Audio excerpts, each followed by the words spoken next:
In previous videos, we learned about the characteristics of datasets, like means, modes, medians, and ranges.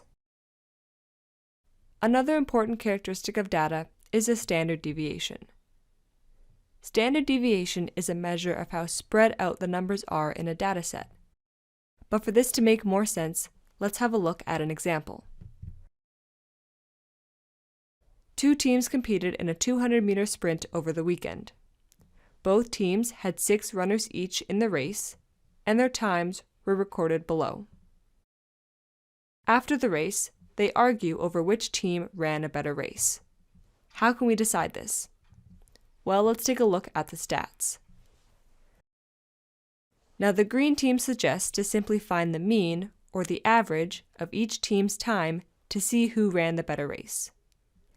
If we take the average of the blue team by adding up all of their times and dividing by the number of team members, we get 24.99 seconds, versus the mean of the green team, which is 23.44 seconds. According to these results, the green team had a lower mean, which leads us to believe the green team ran a better race. However, the blue team argues this isn't correct, and looking at the data sets, we can see that something is off. The blue team seems to have all their times within a small range.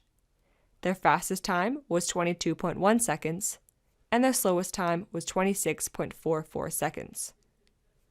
But the green team had a larger range of times. Their fastest time was 17.26 seconds, but their slowest time was 30.31 seconds. So from these ranges, something seems off, and we need to find a way to get a more accurate picture of the data. This is done by finding the standard deviation. The definition of standard deviation is a measure of the extent to which data cluster around the mean. In other words, the standard deviation is a measure of how spread out the numbers are in a dataset, and is shown by the Greek letter sigma. Let's go back to our track example. We found the mean of the green team to be 23.44 seconds, and the mean of the blue team to be 24.99 seconds. Now we want to look at the standard deviation of each team. For now, I will give you these values, but in the next lesson we will learn how to actually calculate them. For the green team, the standard deviation is 4.03 seconds, and for the blue team it is 1.54 seconds.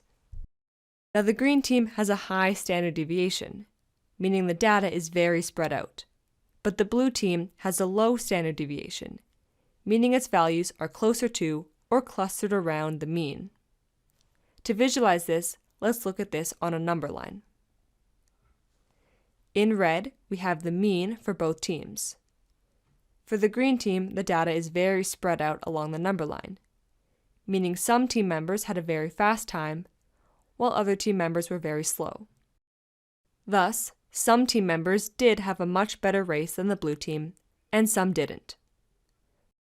For the blue team, the times are clustered around the mean, meaning it has a low standard deviation, and all team members finished the race around the same time. Thus, all team members finished the race with a consistently good time.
Hopefully, from this video, we can see how important the standard deviation is, since it gives us a more accurate picture of the data. In our next lesson, we'll learn how to calculate the standard deviation and apply some real-life examples.